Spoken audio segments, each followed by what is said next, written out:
All right. Good morning, everyone.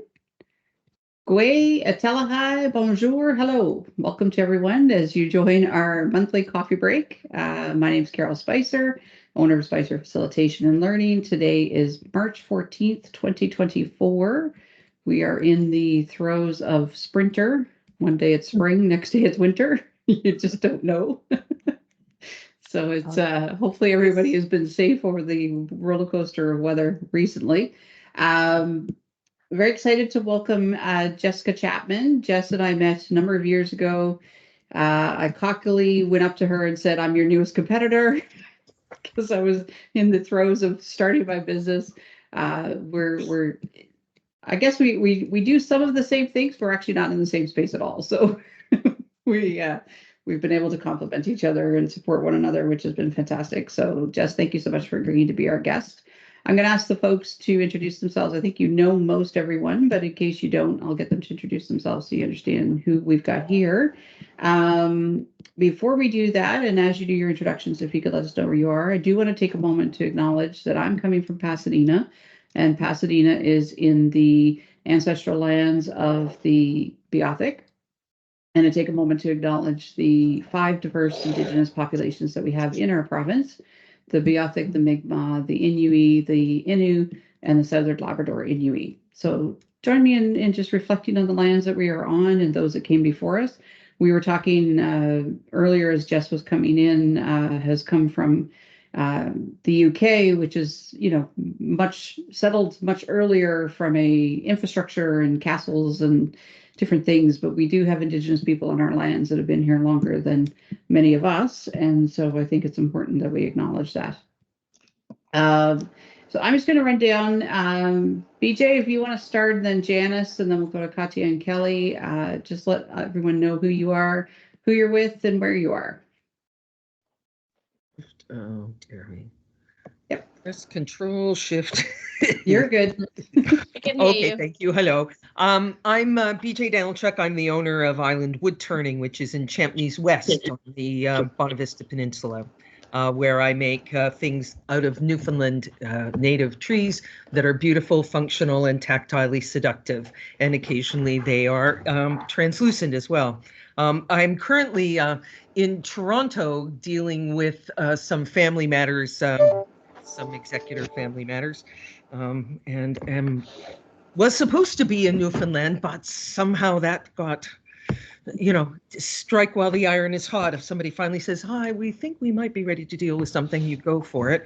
And I'm really looking forward to hearing Jess from Jess today, because great respect for her work and her abilities. There you go. Excellent. Thank you. Welcome. Janice. Oh, good morning, everyone. I'm Janice Evans. I'm one of 3 people that own a gift shop in York Harbor. This morning I'm in Lark Harbor because we are closed at this time of year. We open in May, and traditionally we've gone on weekends till Christmas time, and we specialize in handmade, handcrafted Newfoundland products and artwork. That's me. Awesome. Excellent. Kelly, and then Katya. I'm Kelly Lannon, and I'm here in Pasadena, and I am the owner of Bees Knees Event Planning and Marketing. And right now I'm currently planning a wine tour of Nova Scotia. So that's me. Can I come? Absolutely. I was going to say, Jess is going to be all over that because she's looking for land in Nova Scotia. Well, we bought land in Nova Scotia. Yeah. Well, there you go. I'm originally from Nova Scotia, so. Whereabouts? Pictou County area. Lovely part of the world, yeah. Yes. Awesome. Excellent. Thank you. Katya, and then Lee. Hi, I'm sorry, I don't have a camera on my computer today, but I'm Katya. I'm in Stephenville. I am a graphic designer, new to the west coast of Newfoundland, so just trying to expand my network a bit and get to know some people around here. So yeah, that's what I'm doing. And right now I'm working on a magazine for Naya. Awesome. Excellent. Welcome. Glad you could join. Yes, me too. Mr. Lee. Hello, Carol. Good morning. My name is Lee Harvey, Morning, owner of Cormac Bee Company. For those who don't know us, we do tours, we sell honey. We have a craft shop on our property that opens at Busy Bee Craft Shop. It opens at the 1st of June, runs till October. And I'm a co-owner, myself and Don, my partner. That's it, I think. Awesome. Excellent. Awesome. Yeah. All right, See you, Jess, I'll Carol. turn to you to introduce yourself and take us away. Perfect. So I'm Jess Chapman. I run a company called E3, which deals with all of the people stuff at work. So everything from hiring, why aren't they doing what I'd like them to do? How do I make myself or them more productive? How do we train people? Anything related to people in the workplace, basically, we handle. I am based out on the East Coast. I'm up near Pooch Cove, if you know where that is. It's north of St. John's. And yes, I'm originally a Brit. So I suppose I'm still a Brit. I said that to somebody the other day and they're like, well, you're not British anymore. I was like, I'm still a Brit, but I like to say I've graduated from a CFA to an MBC, from a come from away to a Newfoundlander by choice. So I'm married a Newfoundlander. He's got kids. I'm not going anywhere. We bought land in Nova Scotia, but we all split our time between here and there. So this is now home. So that is me in a nutshell. And some of you I know and some of you I don't. So lovely to see you again, or lovely to see you for the first time. Awesome. So we asked Jess to join us today because someone had suggested in this community about the fact that as entrepreneurs, there's a lot of stuff going on in our worlds, and how do we manage that? And what I really was struck by when I first met Jess was she's got the stuff that goes on in our brain. So it's not just it's not just kind of here's the learning. She actually tells us what we're actually thinking and what's going on from a neurological standpoint. That was always really cool.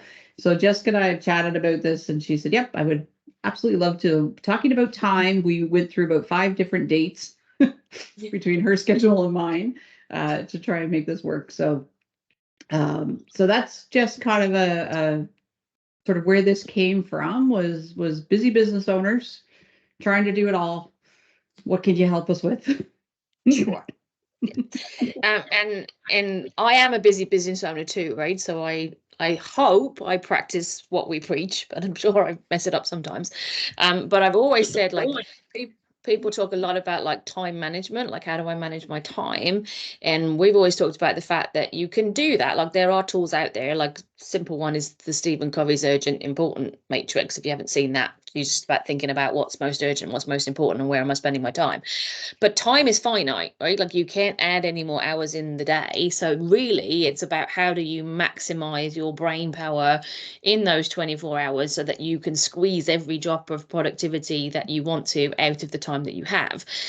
And there's some, in that case, it's really about understanding a bit more about your brain and how your brain functions and what things you can do to help you be either more focused or more creative or more energetic or whatever it is you want to be. So I have some hints and tips to share, but more than happy to like take questions if you're like, well, what about this, or how do I do that, or why does that happen? Then more than happy to share what I know. I'm not a neuroscientist, to be clear, although I am pondering whether I should go back and bite the bullet and do my master's in neuroscience. Not a terribly academic person, so that would be a big bite, but we'll see. But I've done a lot of work with what's called the Neuro Leadership Institute out of New York. So they look at how do we apply neuroscience pieces to people and behavior in the workplace, which is really where we play. So that's kind of me. So the first thing to know is about your head, I think. So this bit under your forehead, that is your prefrontal cortex, what we call your PFC. And that is the part of your brain that does all the heavy lifting. If you have a big decision to make, if you need to plan something, if you need to use your judgment, if you're trying not to be really mad and punch somebody on the nose, that is the bit of your brain that is doing the work to keep you under control and to plan everything out. But it has some interesting particularities. It was not actually designed for the kinds of things we do today. Your PFC is actually there to keep you alive and make you as happy as possible. And happy in terms of I'm fed, I'm warm, I'm safe, really, not like I'm happy in today's world. And so that's really what it's designed to do. And then certain things that we do in today's world don't work terribly well for our brains. So it's very easily distracted. right? Your PFC is designed to look for threat all the time, right? Keep you alive. So IT systems, pinging technology, notifications popping up, it will laser in on those because there's a thing happening in my environment, right? So it's very easily distracted by things happening around you. It has very limited capacity. So you might think, I'm a very smart person, and indeed you probably are, but your PFC can handle about 3 things at any one time. So any more than 3 like things you've got to think about, it will not handle any more than that well, right? And it will be like, this is too much, feels overwhelming, which is why we need mechanisms for capturing all the things on our list, because your brain simply won't be able to work on them all at the same time. It has a limited attention span of about 20 minutes. So an average human being can process information for about 20 minutes, and then we tap out. So even like this morning, maybe not so bad this morning, but even if you're on a 1-hour webinar, you cannot concentrate for the entire 60 minutes of that session. Your brain is not doing that. Periodically, you will mentally drift off, and you will find yourself thinking about something else entirely. And then you're like, oh, I'm supposed to be concentrating, and bring yourself back, right? That is because your brain literally cannot continue to function and process information over a long period of time. So thinking about things in 20-minute hits of absorbing, and then you need to do something with the information that you're absorbing. Otherwise your brain goes, that's nice, I'll put that over there, right? Not actually use it. And it's really hungry. So hungry is real. You know, when you get hungry, you get angry. The Snickers adverts, that is totally real. You consume a lot of sugar in your brain when your PFC is functioning. So if you don't get enough to eat, and also if you're stressed or sleep deprived, which I'll talk about a bit later, your PFC will stop functioning properly. So that's what happens when we get hangry. Your PFC goes, I don't have enough energy to function, I'm out. And it's a different part of your brain that takes over, and the different part of your brain is not good at regulating your emotions. That is not what it's there for. So you don't make good decisions, you don't control yourself well, any of that kind of stuff, because it's a different bit of the brain that's suddenly now functioning. So making sure that you are fueled up for the day, fueled up for the things you want to do, is a really important part of maximizing your brain power. Otherwise your PFC just literally goes, I'm not functioning anymore, bye, and it's out. So I'll stop there. Any questions on the PFC head? It's a very interesting part of the brain. It does not, I would say, it's got a Staples easy button. It's like, I don't want to do anything complicated. And, you know, one of the things that is interesting about people, so how many of you have like driven to work or somewhere that you go often, pulled into the parking lot, and you don't actually remember driving there? You ever done that, when you're like, I don't actually consciously remember making the turns to get where I'm going?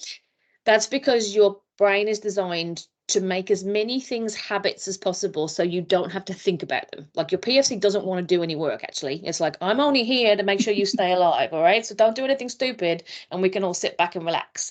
So when you're doing something regularly or often, your brain will turn it into a habit and put you on autopilot. So you probably don't think about cleaning your teeth, right? You don't think about driving a car. There's probably other things you do regularly that you do on kind of autopilot. And there's probably work things you do on autopilot, or things that have become very habitual or comfortable for you that really don't take as much energy for your brain to do.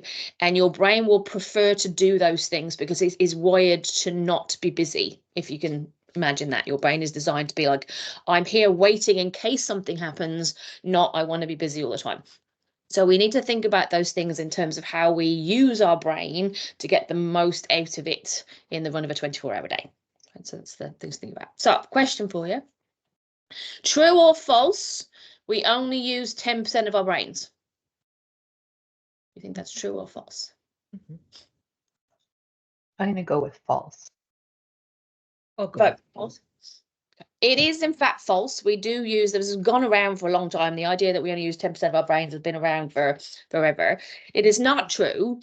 We do use all of our brains, and surprisingly enough, most of it when you're asleep. So your brain does most of your work while you are sleeping, in terms of processing the events of the day and processing emotions. And basically, I refer to it as emptying your bucket. So if you think about during the day, you fill your brain up with stuff and you get like full of information and memories and events.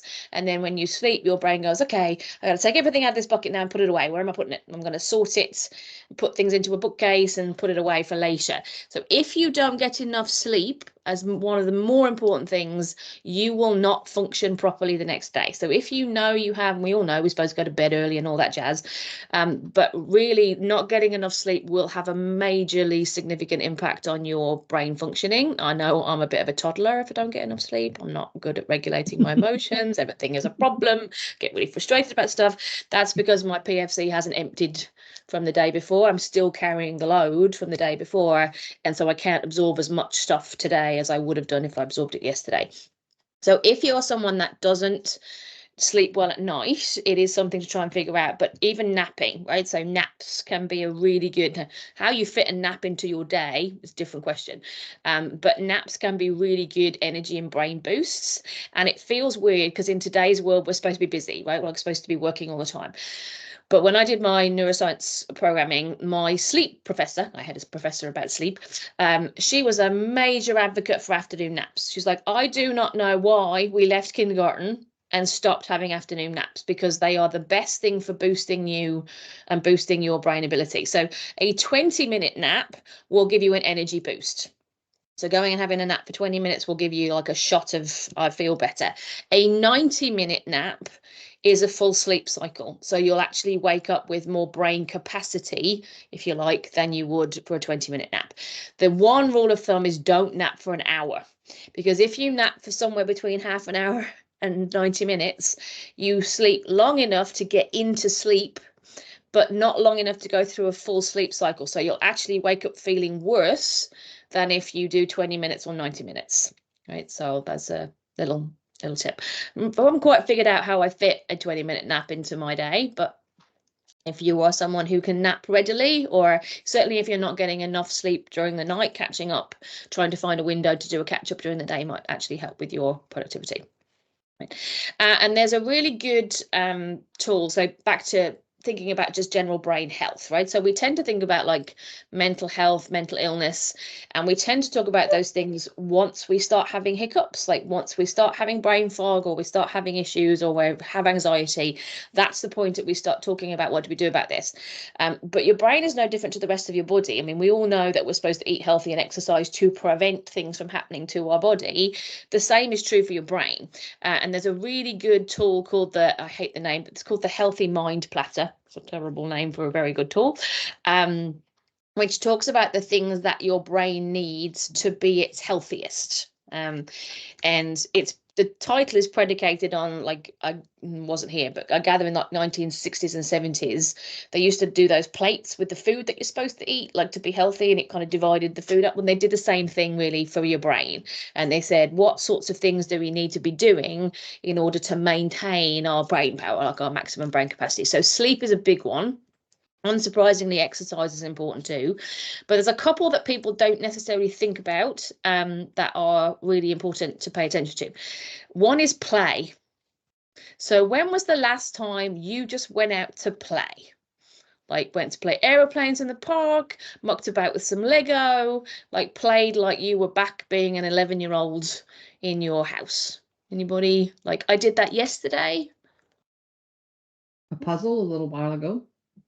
Puzzle is probably more one of the other categories, because it's more structured. So play is literally like imagining stuff and making stuff up in your head. So you might do that if you're like storytelling. That could be considered to be in the play category if you're making up stories as you go, that type of thing. But generally, as we get older, we stop doing play.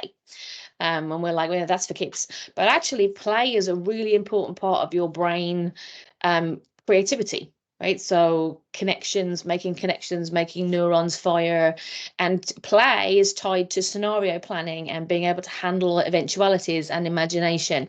So you can give yourself permission when the weather turns better to go and have a run around outside and play aeroplanes, or talk to, if you've got small children, family members of some description, go have afternoon fake tea with them and talk about the fictional characters that you're talking to, or whatever it is you're doing to play, because it does actually have a significant impact on the brain. And the other one is what we call time in. And downtime. Time in is time to reflect and to think, like meditate or journal or just process the events of the day or the week. Meditation has huge benefits for the brain in all kinds of ways. Tend to sometimes think of meditation as like this kind of fluffy thing, and it's not. Meditation has major implications for the structures in your brain, how your neurons are wired together, all those types of things. So if you're not a meditating type person, because there is a kind of idea that I've got to sit in a chair and do all that, that's not necessarily the form that meditation has to take. But things like journaling, even just sitting and letting your thoughts come but not ruminating on them, that type of stuff is really valuable for your brain, because it's time for your brain to sift and to consider and ponder. And then downtime makes me chuckle because we don't do it anymore. Downtime is doing nothing. Literally nothing. You're not doing a puzzle, you're not occupying yourself with a hobby, you're not even watching TV, you are just sitting. In today's world, we don't just sit anymore. Quite often when I do workshops and this stuff, I make people sit and do nothing for a minute.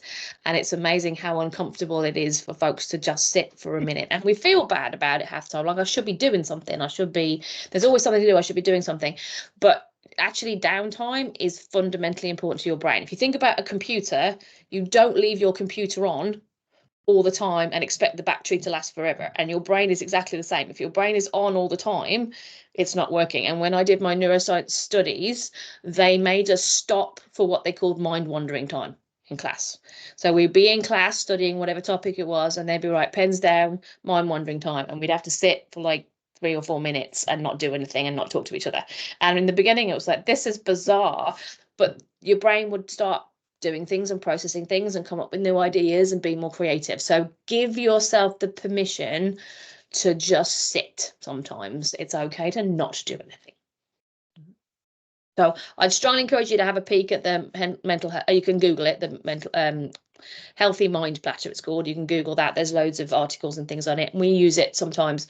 I'll use it to look back at the week before and go, where did I have lots of stuff and where did I not do anything, right? And do I need to go, okay, I haven't done any play in the last 2 weeks. I'm going to prioritize playing Legos with Logan this afternoon just for half an hour and give myself some play time, right? So that can be really helpful. It's funny you say that, Jess, because I've done activities. Well, Katya is one when I've done the spaghetti and marshmallow thing. And I've done things, I've bought Lego sets. I remember ordering specific Lego sets. We were using them as a communication model. Someone had the instructions, but they couldn't see the pieces, and somebody had the pieces, but couldn't see the instruction and those kinds of things. And I've had fiddle toys back in the day pre-COVID when people touched everything, but those have kind of gone by the wayside.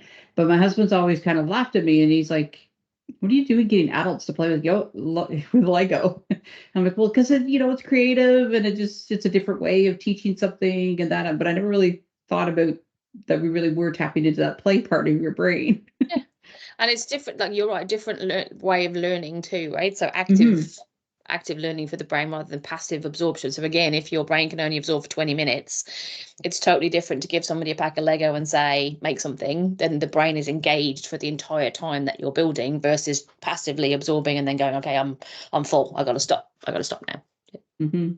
So yes, you have full permission from Jess Chapman to do nothing and go play. So when you go home tonight, you're like, I have permission to do nothing. That is what I was told today. To be my most effective self, I should be doing nothing. So there's your permission.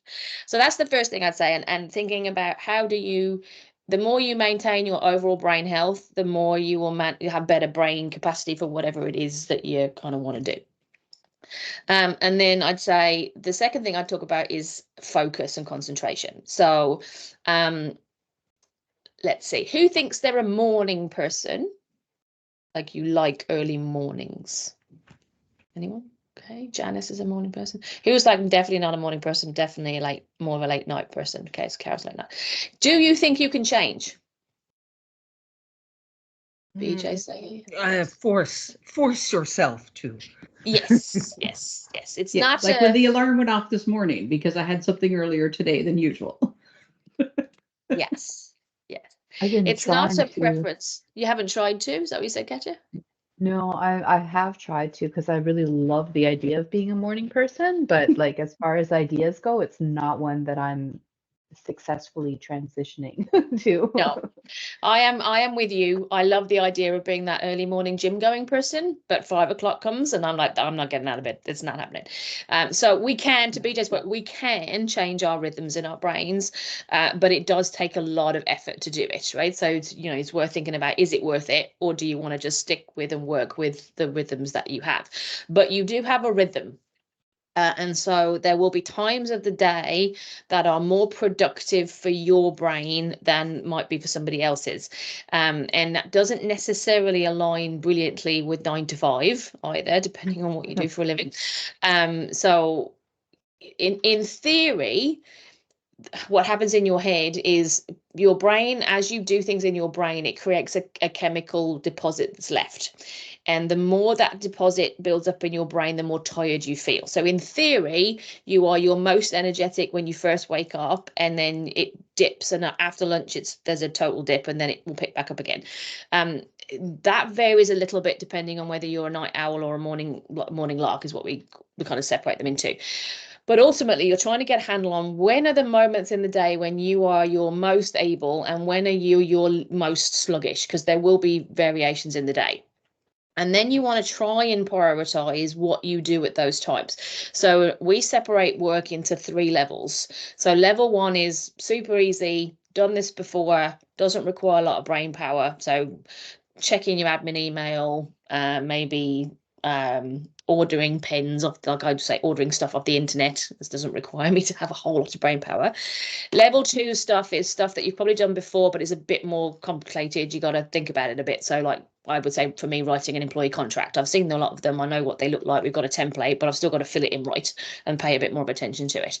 And then level 3 work is the complicated stuff. Either you've never done it before, or you've done it before, but it's tangly and you've really got to think about it. And so you want to try and align those activities to the times of day that you are your most energetic. Now, life doesn't always work out brilliantly for that. So I am my most energetic about 6 to 8 o'clock at night, and I have kids. So the likelihood I'm going to be able to do any work between 6 and 8 o'clock at night is slim. But the other 2 best times of my day are around 11 o'clock before lunch, and then around 3 to 4:30 in the afternoon. I'm not good like at 1, and I'm not good at all before 10. No point in me trying to do anything meaningful before 10 o'clock in the morning. So I've allocated the first hour of my day to admin time. I just check my emails, I follow up on stuff, I plan stuff out. Now, planning is actually quite hard for the brain, but it's not taxing in the same way as writing a long report would be or something like that. So thinking about how do you allocate those kind of things out and group them together. So who thinks they're brilliant at multitasking? Anyone? No. Okay, Kelly, you might have cracked the nut, but generally speaking, we don't actually do multitasking as well as we do linear processing. So some people are better at flipping, but basically what's happening when you're multitasking is you're shuffling between things. Your brain can't do 2 things at once. So you're not actually doing 2 tasks at the same time. Your brain is running 2 tasks in parallel and going back and forth between them. And whilst that is interesting, that process gives us lots of emotional satisfaction because we feel like we're being productive. But actually, if you measure people, we're generally less productive than we do when we do that than if we do the same thing in a block.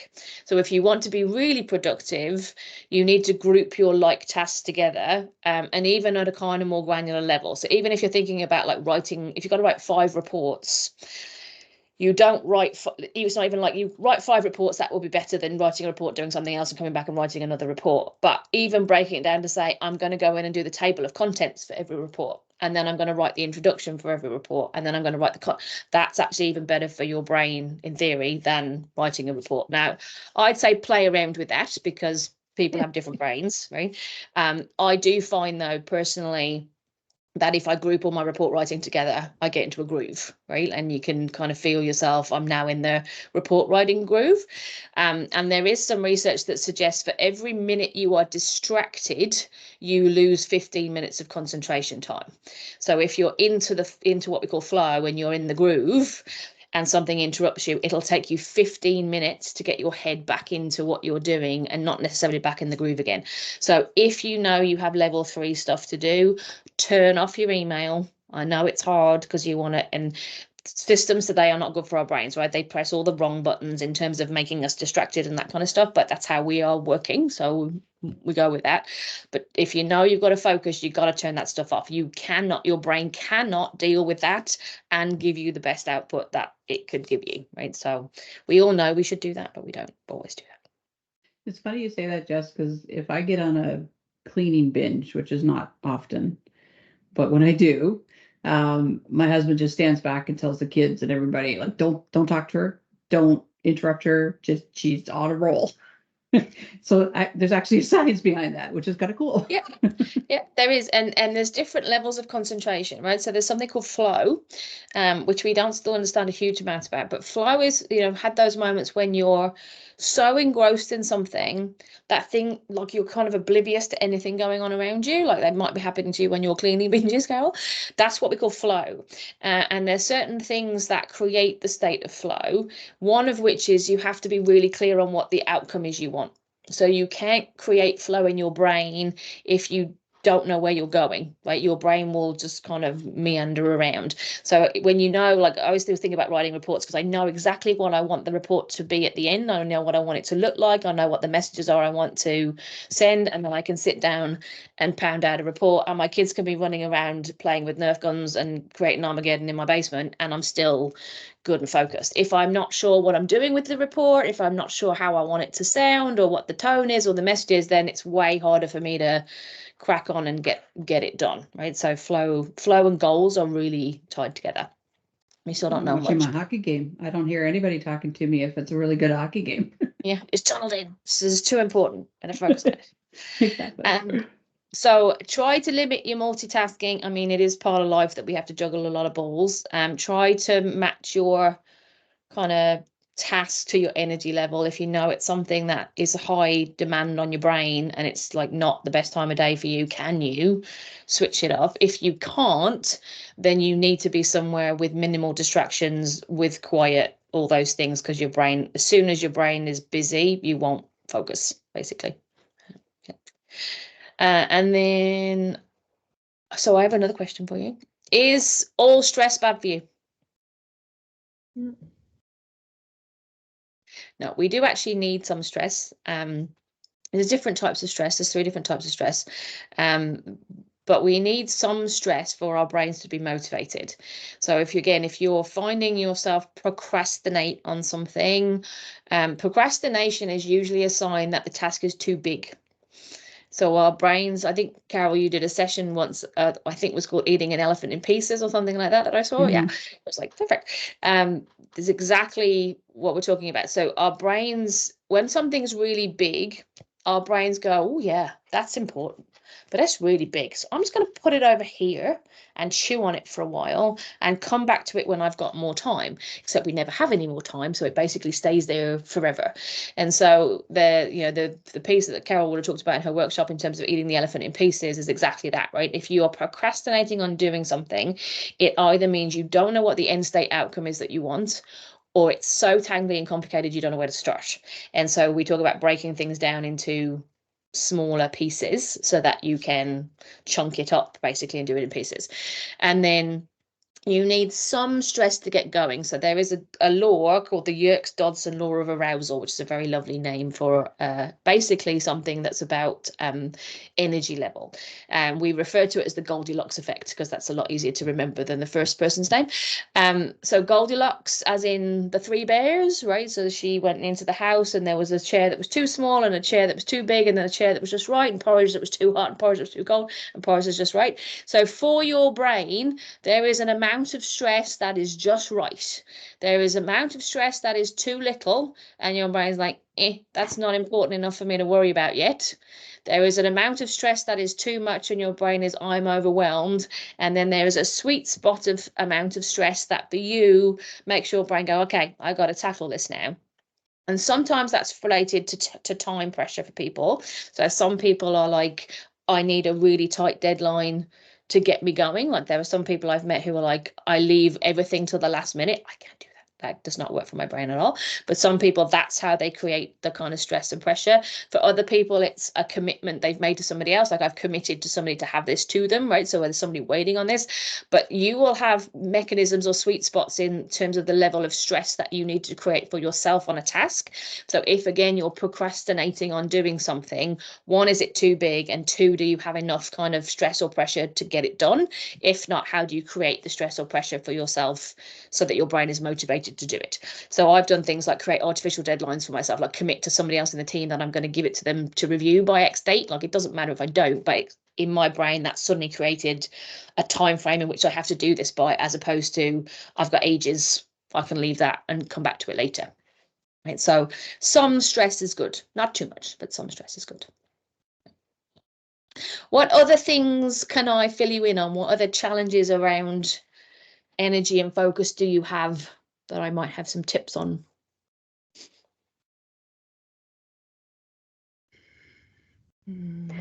Jess, we run a store, and in our our season when we're open, we're quite busy, and that's what I find is the hardest. You can plan what you're going to do for tomorrow. You can think, I'll work on that project, when I'm feeling energetic, but it's the unexpected things that happen that sort of throw a monkey wrench into everything. How do you deal with that?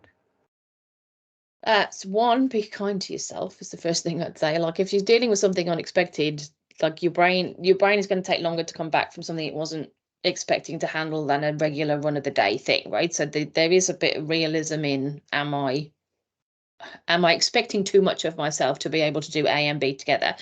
The other thing I'd say is, so thinking about planning time in a longer time cycle. So if you have on season and off season, what are you using off season for that you don't then have to do during on season, knowing that things are going to come at you out of left field, right? So give your brain the space. Can you divvy up who's doing what? So somebody's dealing with things in the front of the store and dealing with the people coming in and all that stuff happening, and somebody then has space to go off and do whatever else needs to be done and divvy it up. I don't know enough about how your world works, but you're not likely to be able to bounce from very reactionary handling of people to a piece of strategic planning work. Like, your brain won't make that shift readily, right? So again, how do you play around with times of the day, shift schedules, those types of things to create spaces for you to do that stuff? And those would be the times I'd say, like, think about like the healthy mind platter, because if you are dealing with what I call regular stress, so it's just busy all the time, are you giving your brain enough time to bounce back? Like, are you doing the things you need? Are you getting enough sleep? Are you going for a walk after work? Like, those things mean that your brain empties itself. You have a good night's sleep, your brain is empty for the next day. You're more likely to be able to deal with everything that's coming at you. So, be realistic about what you're expecting of your brain in those periods, but make sure you're focusing on your general overall brain health as well, so that you have the maximum amount of brain power you could possibly have in those periods. Katya? I'm really curious to know what you would, so as a graphic designer, I'm always looking for ways to increase my creativity and find like that flow state. That's like such a cool place to be when your things are just getting done and, things are going, I'd love for you to talk more about that. Just, I don't know specific questions, but that would be awesome. Fine. I'd love that. Creativity, yeah. It's funny, I was reading, I get the New Scientist, which is a magazine I get every week, and this week's issue was like, had a major section on the brain. I was like, oh, last week was on fungi, which I also find interesting, but not as useful for work. Creativity is an interesting thing. So we separate creativity into thinking about ideas and then evaluation of ideas. They're two different premises. So if you think about like brainstorming or coming up with a new graphic picture of something or a new representation, that's the creativity piece. And then we kind of have to sift and sort through, is that any good? Right? Like, is that something I would use or not? And they're two different brain functions, and they require two different modes of your brain to work. So new ideas, new ways of thinking, like what I would term proper creativity, is about a few things. It's about your brain making connections that it hasn't made before. So it's about neurons in your brain, in different parts of your brain, firing together with one another and creating sparks. And those sparks are essentially ideas, right? And so there's a few things we know about that. One is the more widely you absorb experiences without a purpose, the more information you are giving your brain to create from. Right? So that's why sometimes people, more widely traveled, more widely read, more widely, even in your own community, do you associate with different people and go and seek out different experiences, because those things are the fodder from which your brain generates ideas. And then the second thing about creativity is you cannot be creative when you're busy, or it's incredibly difficult for your brain to do it. So if you imagine an idea as like a spark of light in your brain. So your two neurons wire together and there's this spark that's generated. It's a little spark. So if you're in a bright room with spotlight shining and things happening all around you, and this little spark goes off, your brain's like, I don't have time to look at that. I got to deal with all this, right? And that's what happens in real life. If you have a momentary idea, but you're too busy, your brain is like, I don't have time to look at that and figure out if that's worth paying attention to, because I'm dealing with all of this. And that's why you'll sometimes have your best ideas in the shower or in the bath or when you're driving, because that's when your brain actually has some time to be like, oh, that's an interesting connection. What do I want to do with that? So making sure you create the space for that, like sometimes doing mindless things, like, and I shouldn't say knitting is mindless, but repetitive tasks, driving, knitting, right? You're occupying the kind of habitual centers of the brain, but you're leaving your thinking brain free to spot the sparks as they ignite and create those connections. So those would be two things I'd say about like trying to be more creative. The more diverse experience information you consume and the more space you give your brain to make connections, the more creative you are likely to be. I love that. That gives me opportunity to really embrace the part of my brain that just wants to like wander and wants to go places without without purpose. But that's awesome. Thank you. You're welcome. All the stuff we're talking about today, like we're really building a world of productivity that does not actually make us productive. Computers are not good for your brain. Like multiple screens are actually exacerbate the parts of the brain associated with ADD and ADHD, right? Like they're not helpful ways of working, but that is how we're moving. So I don't know how you slow that train down, but like it's not okay to sit down. It's not okay to be like, I'm taking the afternoon off to go for a walk through the park and go to the museum. But actually doing all of those things is likely to make your brain, one, have more capacity, two, have more information to use, and three, create space for you to think and actually have insights and ideas. So it's holding on to, never mind what the world says about how I'm supposed to be busy. I know these things work better for my brain. I know the processes and rhythms of my brain, and I'm going to use them in the way that works best for me. I find in some ways as an entrepreneur we have more permission if we don't have the bricks and mortar that have to be open. Like I think of Janice has, shop hours that has to be open, but Kelly's doing event planning. If her sweet spot is 8 p.m., then, and it doesn't impact her family and that's a choice she's made, well, you can do that. So, I mean, I've done that where I've gone swimming on a Wednesday morning because I know I've got an event Thursday evening. So, I mean, I'm still getting my hours done, still getting my work done. Nobody's really over my shoulder to say you've got to work 8:30 to 4:30. So sometimes you've got a little bit more flexibility in this world. The downside of that is, it means I could be on a computer at 10 o'clock at night. Should I be on a computer at 10 o'clock at night? So is there anything, Jess, around how we build those boundaries that are protective for us and stick to those? Okay. So boundaries are interesting. When we went to remote, people reacted differently to remote working during COVID, right? Some people found themselves working stupid long hours because there was no signal to the brain. Like you leave work, you go home, your brain has a signal to say it's time to stop now and switch to another mode. And if you don't change environment, then often the environment was the signal, right? So still allowing your brain a signal. So in my case, I work at home, or my team is remote. I work downstairs. It was interesting. What's happened has become going up or downstairs is my signal if I'm going to work. So I find now if I come down to the basement, which is also where our rec room is, my brain thinks I'm going to work. Right. So I've started associating the basement with work. So now I'm having to try and associate only going into my office with work and spending more time in the rec room in the basement to do fun stuff. Otherwise, every time I come downstairs, my brain thinks I should go to my computer and check my email, which is not super helpful. So what are the signals to your brain that you're in work mode or not in work mode? And even though many of us like that kind of mixed, I mean, when I was 20 or so, I lived in the south of France, and my boss had a completely fluid schedule. Like, he could do whatever he wanted whenever he wanted. And I was like, oh my God, that's the holy grail of, I live in the south of France, I can swim in the swimming pool all afternoon and then work tonight.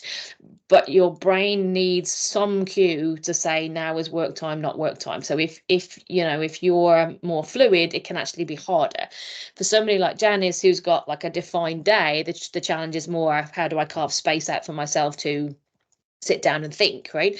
And that's where you might be playing more with a month long as opposed to what am I doing today? Like, when in the run of this month could I take a day and somebody else mind the shop so I can have a day to focus on the things that I want to do? So there'll be different challenges.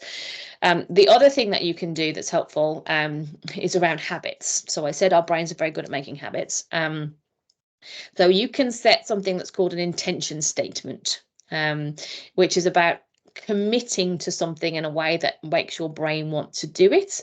So an intention statement basically says, when X happens, I will do Y. Okay? But it has to be specific, and you have to write it down. If you write it down, you're 50% more likely to do it than if you don't. Don't ask me why, we don't actually know why. But so it's the trigger part, right? Back to signals to the brain.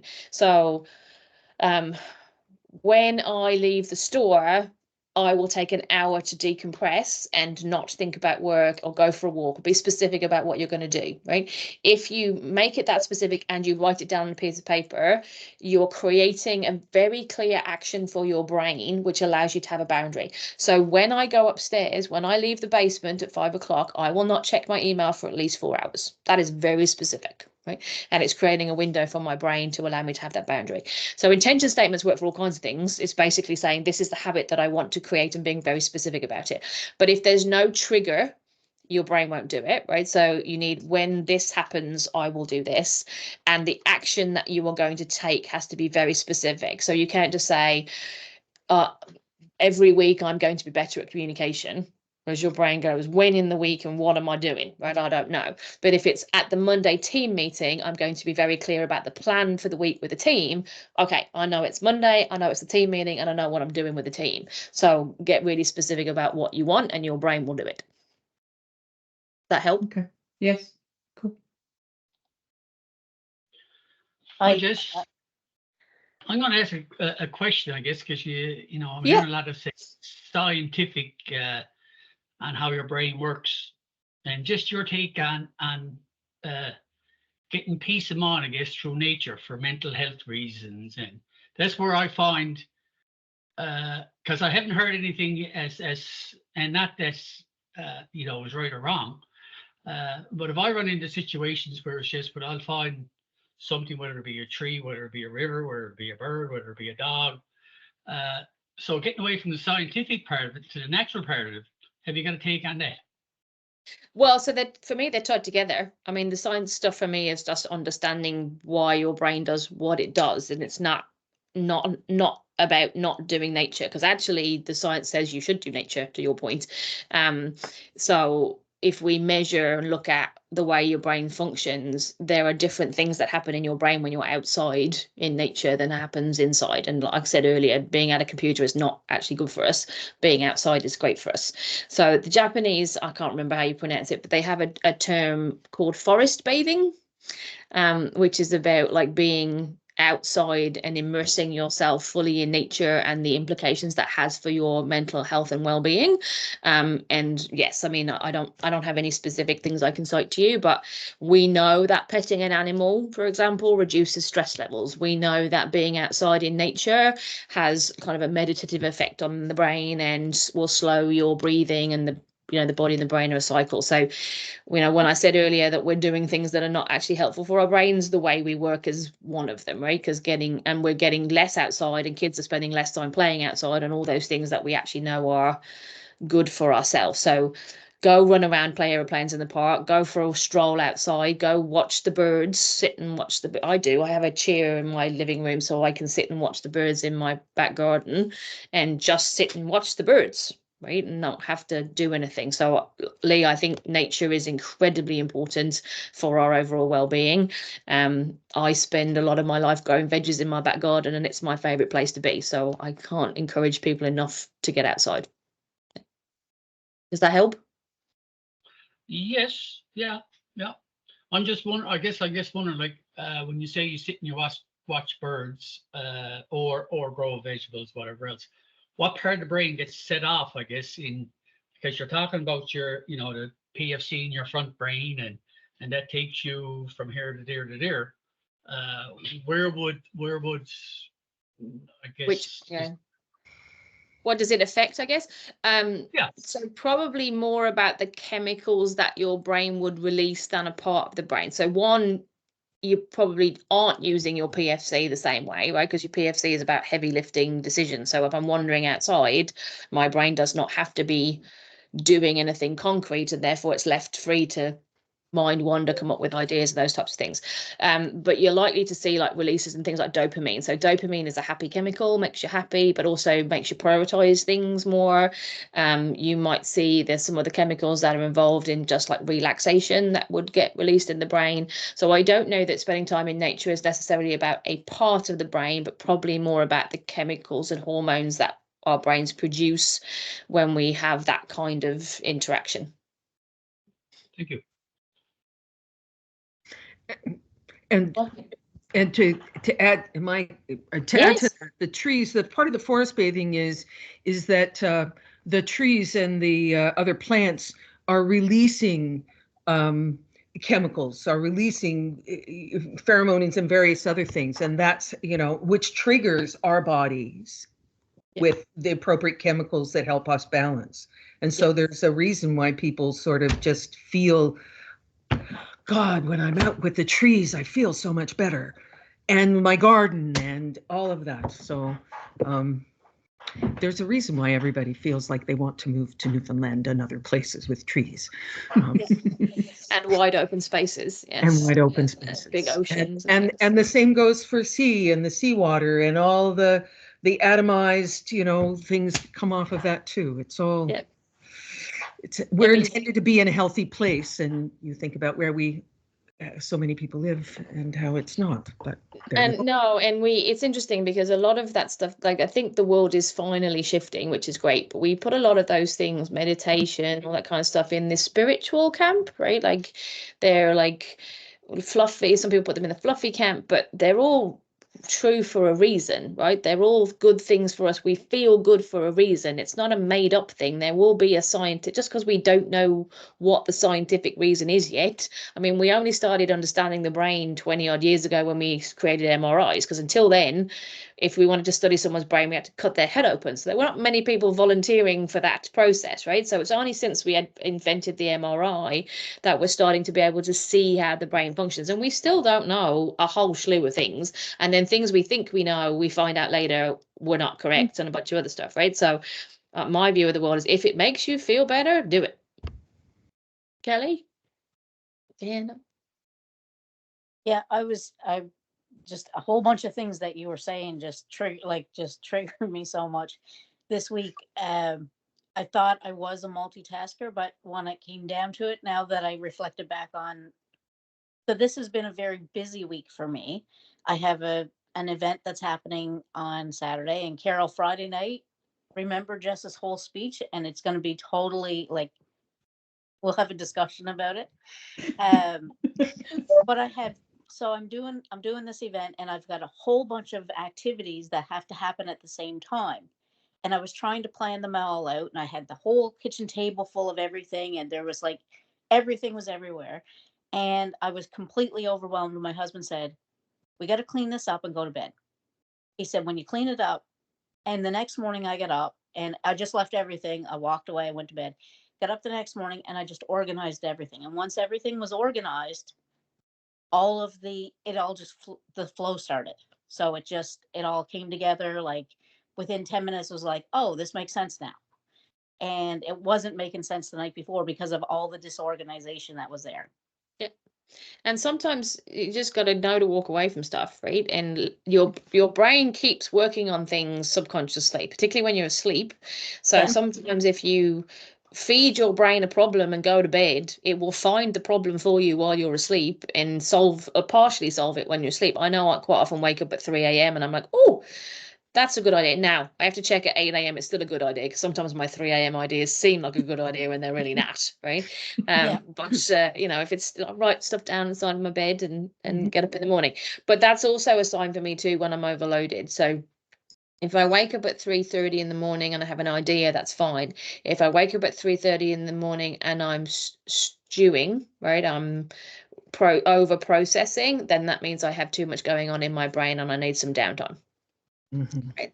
So starting to clock, like, what are the cues for you that say my brain is full now and I need some downtime? So I wake if I wake up tired, I'm 45 now, so I quite often wake up tired, but I wake up tired and already worrying about bad things going to happen that day, I know I haven't had enough sleep.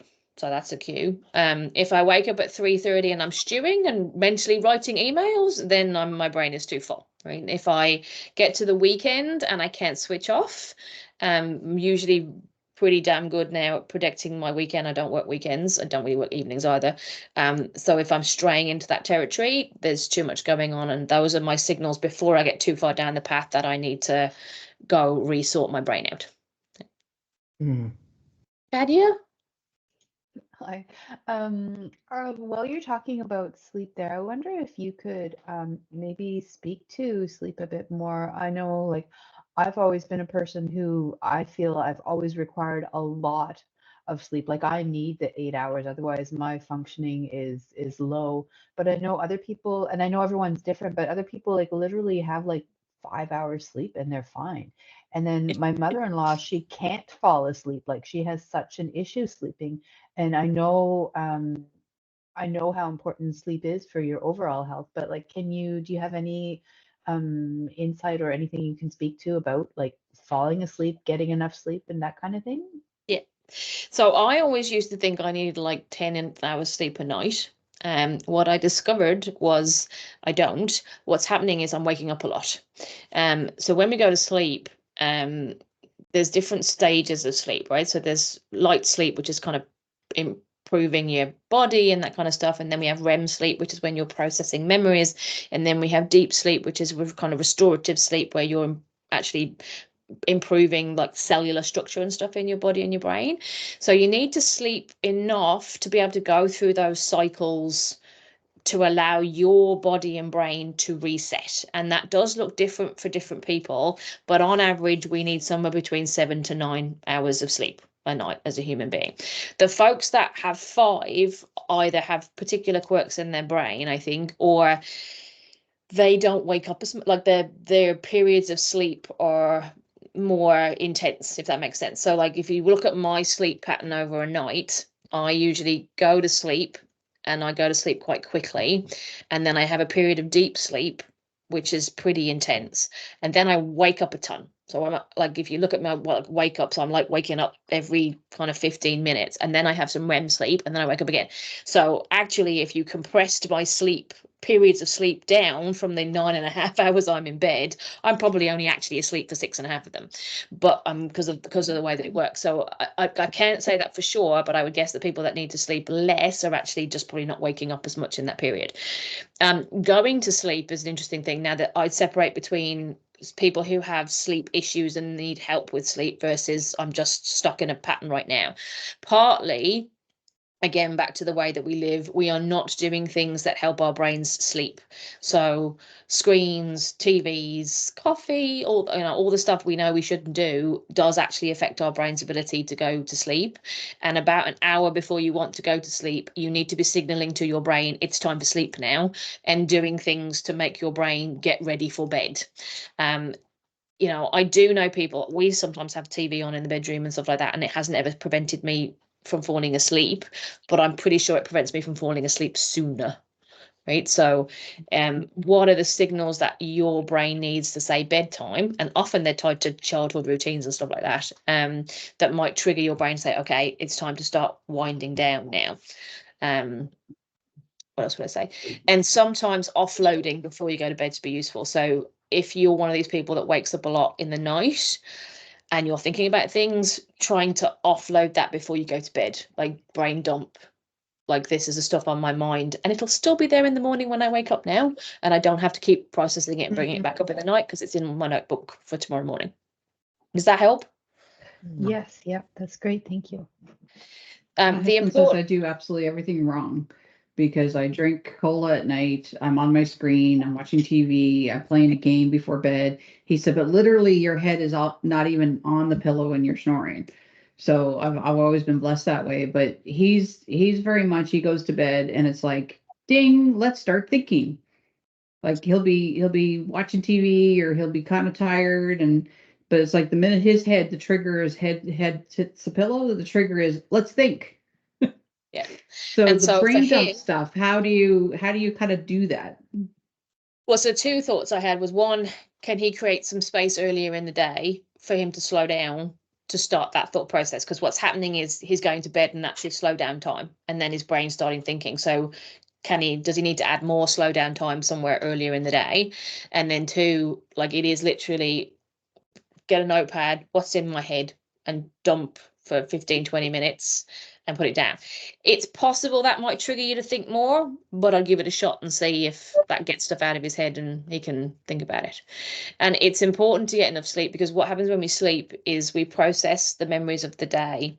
But because our brains are wired for threat first, so your brain is designed to react to threat before it goes after reward.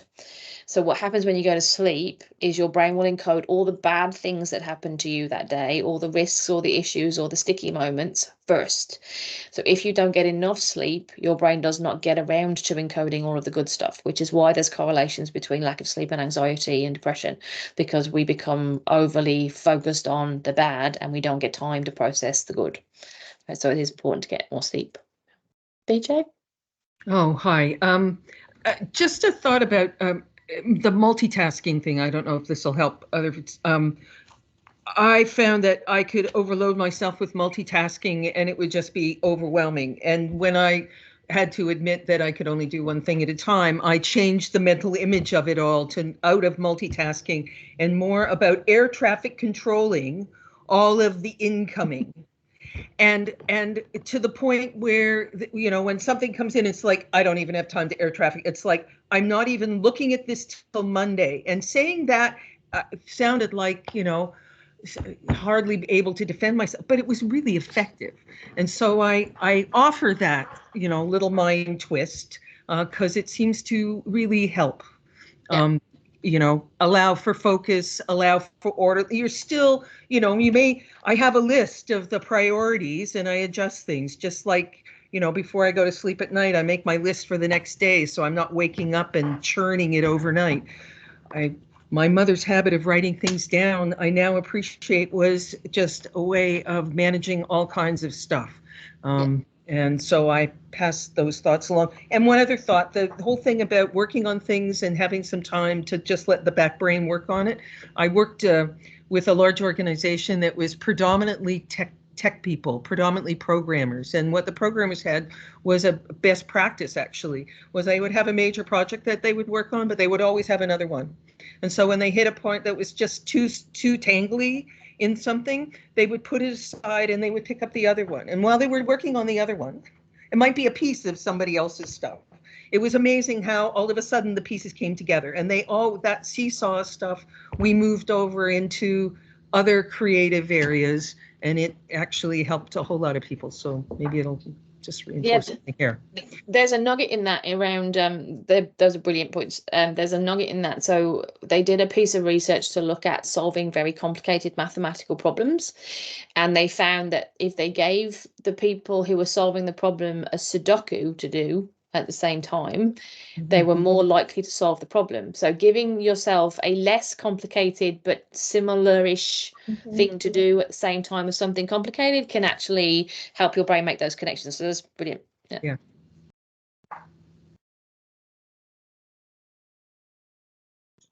Awesome. That Any other really questions? makes that rings true for me too. Like if I'm working on something very creative, like maybe developing a logo or something like that, but at the same time, I have like some formatting to do, which is kind of mindless. And it just, a lot of books are like that. You just have to go through and pick at stuff and, punctuation. You're thinking about all that stuff as opposed to the creative side. So I didn't even know I did that, but I could almost feel it in my head when my gears change, and it's really like I'm like, okay, I think this is the right thing to do, but that really rings true for me. Mhm. The interesting thing you said about batching your work, Jess, and I think you're right, because when you talk about the PFC being distracted, and we've got, how many of you have had emails pop up and the notifications popped up that you've got an email or your phone is just dinged or something, and so your mind's doing that. I worked with an organization where the manager only checked her emails between 8 and 10 and 3 and 5. So we knew that if we needed her between 10 and 3, we had to actually go find her because she wasn't going to answer an email. And so she kind of taught us on how to batch this. I at that time when I was training, we didn't have all the technology that we have now. So you weren't checking emails at lunch, you were checking emails on break, and you would get back to the office at the end of the day. And all of a sudden it was like, wow, I just got through all those emails really quickly. Well, it wasn't really that you got through them quickly. It was just you focused on them and you were just doing that versus you were doing something and then you checked an email and you went down that rabbit hole and then you came back and you were doing something else. So it was one of the first times I sort of had someone teach me the concept of batching things. And I know that I do that when it's like, okay, today is financial reporting stuff day. And so you just sit there and you do all your book stuff and you get those things in your head versus I'm going to design a piece of curriculum and then also I'm going to write that check in at the same time. Well, no, that just they don't correlate. But the other concept that I was taught once that I would share is it was called eat your veggies first. And your veggies was the idea was the veggies were the things you didn't like to do. And you're talking about that trigger or that motivation or that stress, that elephant gets bigger because you don't like it. So it just keeps getting bigger and bigger, that veggie. And when I was a kid, my mother always fed me green beans, which I hate. And the only way I'd eat green beans was slathering them with mustard, which is a very Newfoundland thing. But I would always eat my green beans first because I never wanted to be faced with a plate of green beans. I wanted to be faced with a plate of mashed potatoes and gravy. So I would purposely eat them just to get them off the plate and satisfy my mother. But then I would enjoy the rest of my meal. I hated that part of it, but I'd enjoy the rest of my meal. So that was kind of one thing that it was always there. The things we tend not to like to do become bigger than they are when it took me 3 minutes to eat the veggies. And then I got to enjoy the rest of the meal for 20. It really wasn't that big in the big thing, but it was kind of a neat concept when it was kind of presented to me that, those veggies become the elephant, and the elephant, like you said, we just put it aside because it's too big and we don't want to do it. So. Well, and we'll procrastinate on anything we don't like, right? Yeah. And you're quite right. What you focus on, you get more of, right? So when you tell your brain something is important, it starts seeing that everywhere. Right? It's why when you go to buy a car, you start seeing everybody who drives that car. You never noticed the car before, but now you're seeing the car everywhere because you've told your brain it's important. But we're wired for reward, right? So if there's no reward in doing something, your brain doesn't want to do it. So if you don't like the beans, then there's no, so either you're like, so what you did is basically make your gravy and your mashed potato the reward for eating your beans, right? So then your brain was like, okay, I'm going to eat the beans so I can eat the mashed potato. So reward is another really thing. Like, what if you don't want to do something? There's two things. One is reframing how you'll think about it. So chances are you are blowing up all the bad things way bigger than they actually are. So can you reframe it and go, I actually don't mind the taste of mustard, and green beans are really good for me, right? And kind of make your brain more inclined to want to do it by the way you're thinking about it. And then and when I've eaten the green beans, I get to have extra gravy. Then your brain will be like, okay, I'll eat the green beans. But if it's like, oh, green beans are horrible, I hate green beans. Green beans are nasty, and I don't give it. I gotta eat them. Then you're not gonna eat them, right? So yeah, pretty good point. I like green beans, so you can give me your green beans, and I'll eat them for you. You can have them. But it was just, my mom laughed because as soon as I started telling her the story, she said, I know where you're going. You're going green beans, aren't you? And I said, yes, I am. Yes, BJ. You know, speaking of reframing, and maybe this is it occurs to me. I'm a golfer, and for a long time I would step up to a hole that had water, and I would totally focus on the water, and it was amazing how many of my balls went into the water. So then I started saying, and there is no water. And then I would have bad golf shots, and you know, when you have a bad golf shot, you always think about it for about 5 holes. So I told my brain a story. And I've been sharing this story with lots of people, and it instantly improved my game by at least 10 shots. And the story is this. We are born with a finite number of bad golf shots in our body. And so every time we get rid of them, but we have an infinite number of good. So every time we get rid of a bad golf shot, we should celebrate. The stinkier, the better, because it just means we have an, you know, proportionally a whole bunch more of good shots in our body. I share that with you in case you're a golfer, in case it applies to fishing, any driving, mountain climbing, whatever you do. It makes everybody laugh, but it actually works really well. And it's just an example of how elastic our brain is about these things. It will believe anything we tell it. So be careful what you tell yourself. Yes, you are what you tell yourself. You will react. So feelings follow thoughts, right? So if you're feeling badly about something, it's because you're thinking badly about something. So how can you change your thinking about that something to not feel the same way? Because the only person who makes you feel bad is you. Nobody else makes you feel bad. It's how you interpret and choose to respond to things that creates your emotional response to stuff. And nobody makes you feel bad without your permission. That is totally about what goes on in your own head. So it's a great story. Yeah. And thoughts become things. They do. They do. Positive self-talk is so important. And, you know, I've remember reading some things that, you know, kind of asking yourself, would you speak to somebody else the way you speak to yourself? Right? Because there's times that we're so in it. And I really appreciate, Jess, that you said earlier to Janice, be gentle with yourself and be kind with yourself. Because I think sometimes we lose sight of that, and we have that tape going through our head that we would never speak to another human being that way. Yet we get, for some reason, we feel it's okay to, you know, disparage ourselves or to have that. I remember doing a workshop where, you know, exactly what BJ was saying. Your mind believes what you tell it, whether it's true or not. So he always said, when you wake up in the morning, the first thing you say the minute you open your eyes is, I'm going to have a great day. He said, I don't care if you're going for root canal surgery, you're still going to have a great day. You tell yourself you're going to have a great day. And then the last thought before you go to sleep is, I had a great day.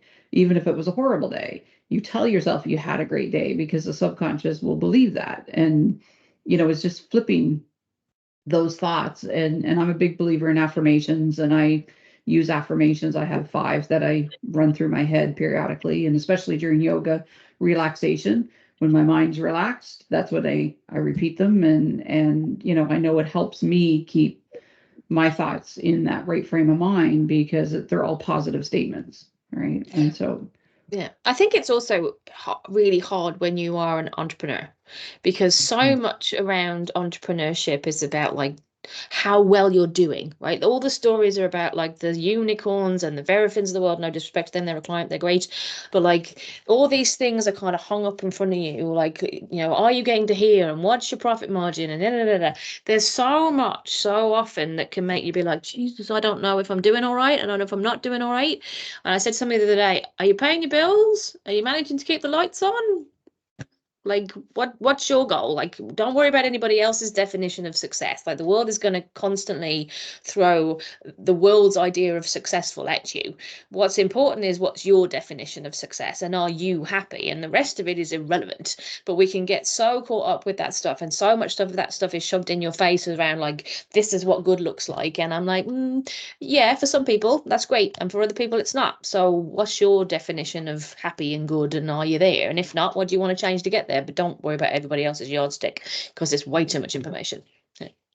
How much is enough? Great question. Yeah. Awesome. Spins up and down.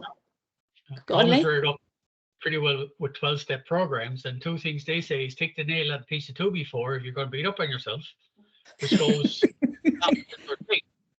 and keep turning that switch off. That look like a light switch. Keep turning it off. Keep turning it off, and eventually it will go away. So it's interesting to me how life is wrapped around the same. It's just different wording is what it is. Yeah. And I think sometimes we just don't know why things work. I think a lot of the time we know that they do because we've done them as people. But what's happening today is that the science is catching up a bit and we can kind of understand why those things work now. But like the chances are, an old wives' tale has truth in it, right? The chances are that the myths that you were taught as a kid, the things that, the golden rules about how we do things, there's actual valid intent and substance to them. We just didn't necessarily know the science to back it up. And I can argue the toss that maybe in 20 years, someone will say the science we think we know today is wrong, right? But this root of those things is still valid because we can see the impact of them in the way that we work and the way that we are as people. So, yeah. And, whether it's 12-step programs, what your mum told you, what you learn at school, what neuroscience says, what psychology says, right? The question is, does it help you? If it does, great. If it doesn't, park it and find something else. Excellent. I'm going to put a question out there, and I guess I deal in the way I deal with it. And sometimes it gets very frustrating. It gets very angry. You got like 4 people. You're sitting down in the middle of your own project. I mean, it's your desk, it's your office, and all of a sudden you got 4 people coming at you with 4 different concerns or issues or ideas, and you got to try to stay focused. And sometimes it's like, go handle it. It's you don't need to bring that to me, and try to stay leveled and not get your emotions involved as much as can be, without cursing and swearing on them or whatever you may do.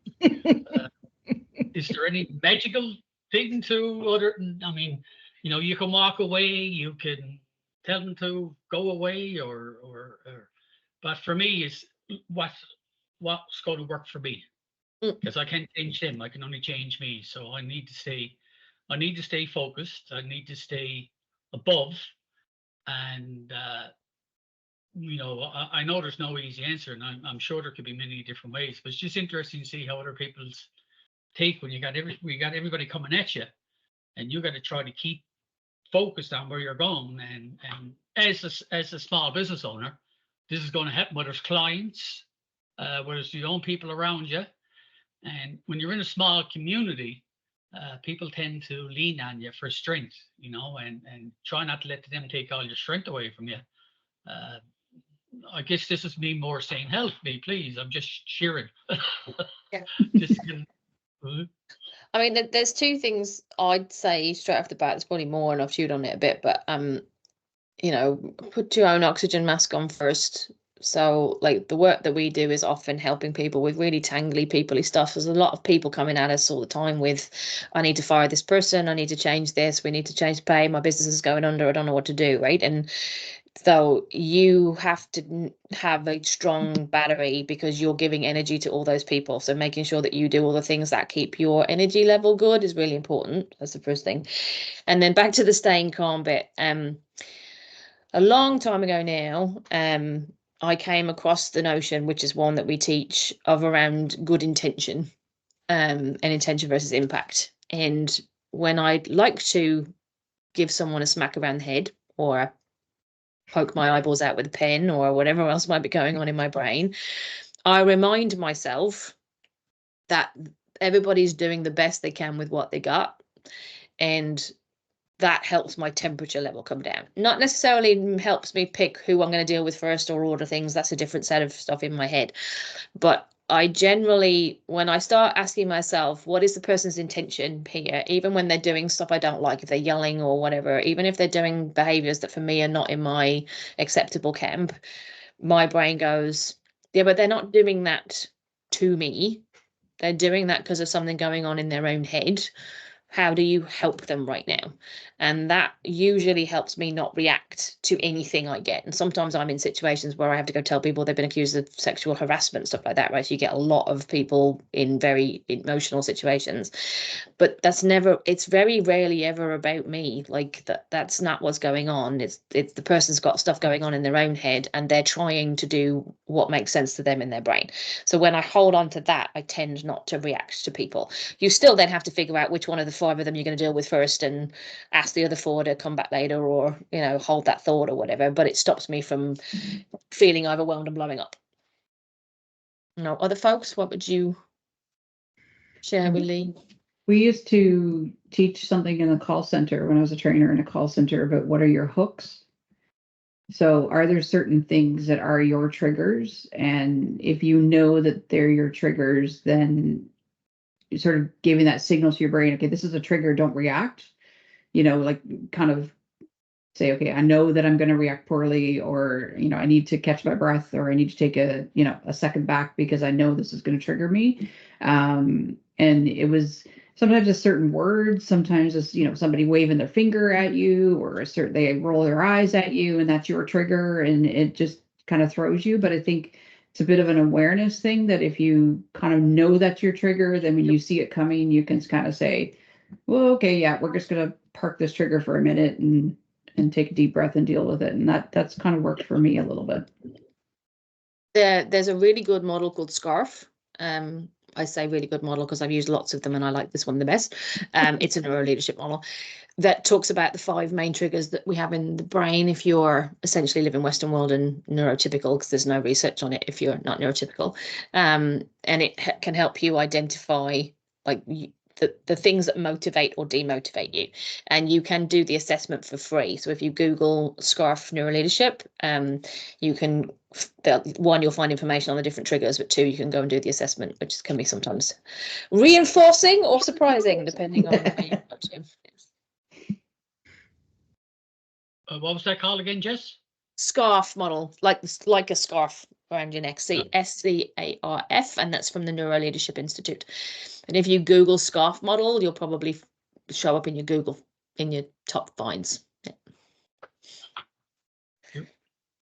Taking a look at time, Jess asked me originally if I'm on a PowerPoint slides. I said, no, it can be relaxed because I knew Jess was comfortable chatting. So I think, you know, rather than that death by PowerPoint sometimes, I really appreciate the conversation, but I want to respect the time. I do want to extend a welcome to Toyin, who jumped in late, and that's on me because I forgot to send her the invite.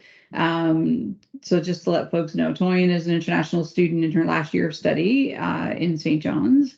And have become her mentor through the Atlantic Study and Stay program. So I encouraged her to join in to connect with a few folks. Anyone have anything about your businesses coming up? I know, Janice, you said you're closed until May. Kelly, you're talking about doing a tour. Do you have anything else on the go? We have this wonderful escape room happening this Saturday with the Heritage Committee. So that's going to be a whole lot of fun.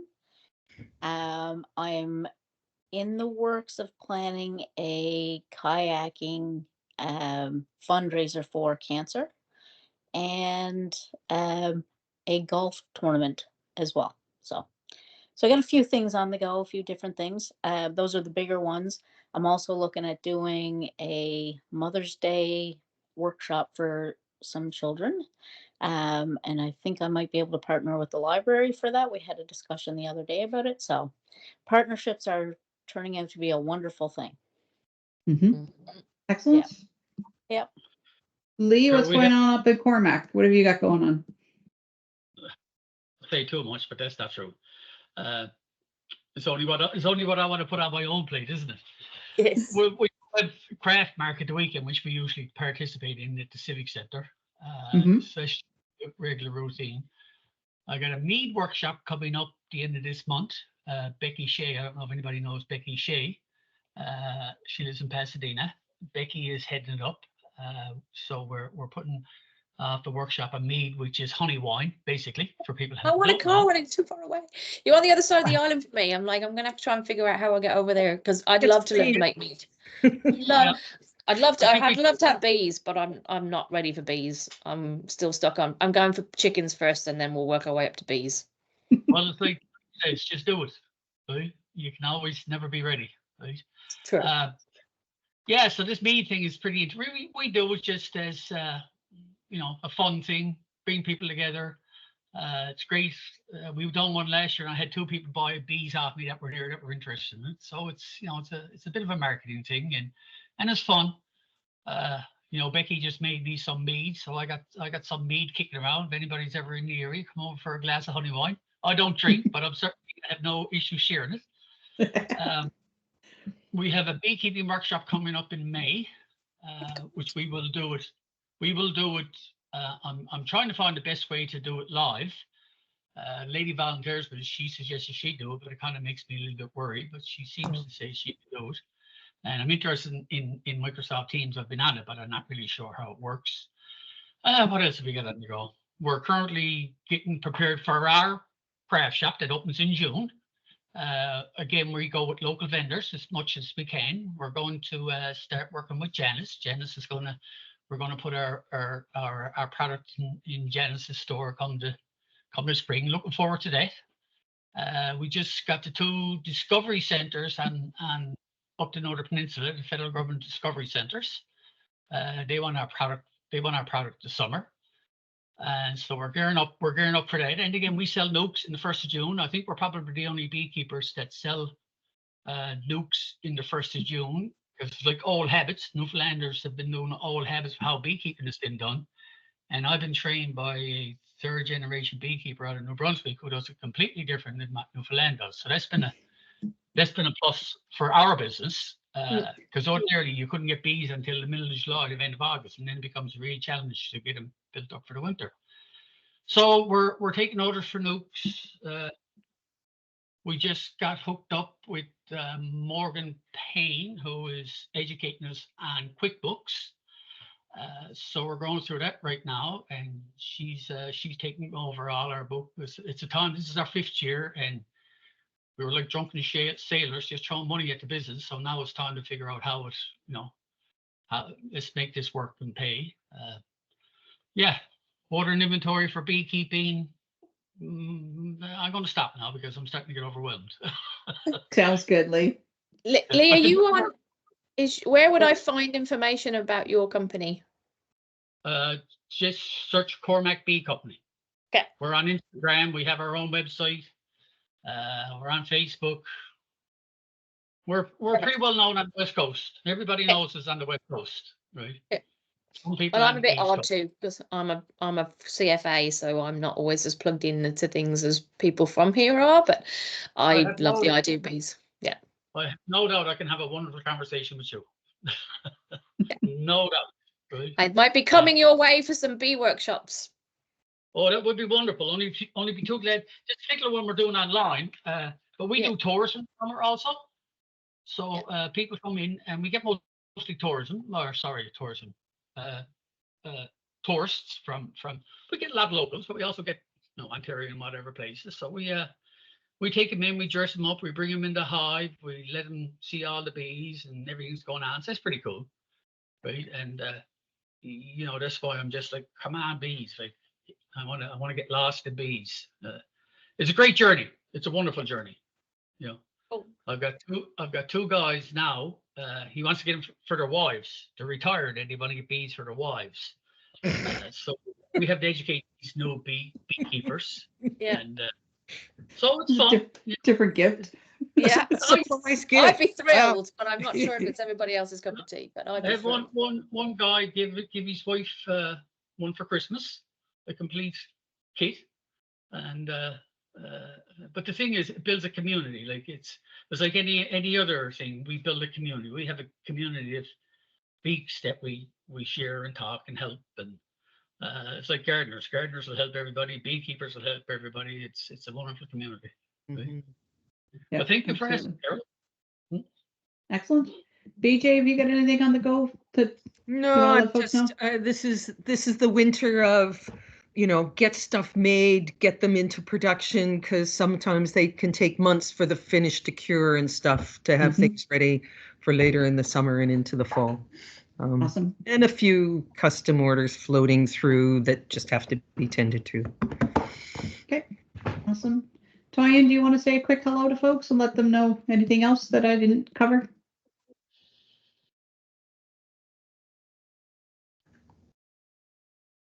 Good morning, everyone. Good morning. I'm very happy to be in your midst Thank you. I really learned for what you have said all this so far. I'm very grateful, and I wish to know more of you. Thank you very much. Awesome. Excellent. So glad you could join. All right. So we're just speaking of time. I just took 3 minutes extra of your day, so my apologies. Well My worth husband it. always, he listens to me run through workshops and he's like, did you give anybody time back? Because that's always been my phrase. I was just giving you 4 minutes back in your day. Don't tell anybody. Today I took extra time. So I appreciate you hanging in with us, folks. Jess, thank you, thank you, thank you. I've got copious notes made here. I know Janice was writing frantically in her book. So there's lots of information, good takeaways, and really appreciate you being our guest today and keeping it nice and relaxed and informal. And that's what this community is all about. I don't have a date yet for April, partially because my daughter's getting married in the middle of April in Cape Breton. So I'm trying to balance my schedule and figure out, do I do it before or after? But stay tuned, follow me on Facebook, and many of you are on my newsletter, and you'll get the information as it comes out when the next coffee break will be. If you have any other suggestions, this one came out of a suggestion from this community. So if you have any other suggestions on guest speakers or topics that you'd like to see, please let me know, and I'll do my best to find someone that can speak to us and spend some time together. On that note, I'm going to stop the recording. I'm going to wish you all a great day. I'm going to say à bientôt, à la prochaine, numostis, so which is all means see you next time. So, Thanks, everybody. Have a good have a one. great day. Bye. Bye. Bye.